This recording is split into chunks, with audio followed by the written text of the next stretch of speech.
कांग्रेस नेता सैम पित्रोदा पर केस दर्ज हो गया है।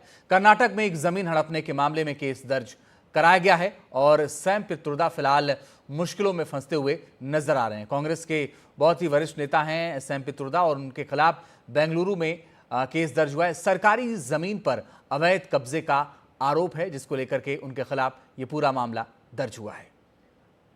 निहाल किदवई हमारे सहयोगी ज्यादा जानकारी के लिए इस वक्त फोन लाइन पर जुड़ गए हैं। निहाल, किस जमीन का मामला है, कितनी जमीन का मामला है और ये कब सामने आया? जो रूलिंग कांग्रेस पार्टी है यहाँ पर, इसके एक पूर्व नेता हैं एनआर रमेश, और ये एक संस्था के लिए काम करते हैं जिसके ये अध्यक्ष भी हैं। इसका नाम है एंटी करप्शन फोरम। ये एक निजी संस्था है।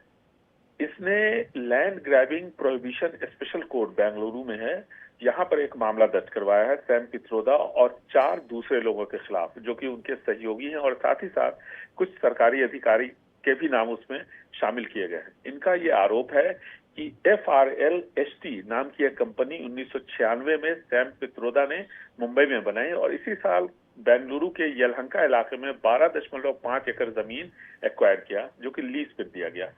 और ये एक फॉरेस्ट लैंड है, यानी वन विभाग की जमीन है। और ये जो लीज है ये 2001 में खत्म हो गया। उसके बाद 10 साल के लिए दूसरी बार लीज दिया गया, जो कि 2011 में खत्म हो गया, और उसके बाद इस लीज को एक्सटेंड नहीं किया गया, रिन्यू नहीं किया गया।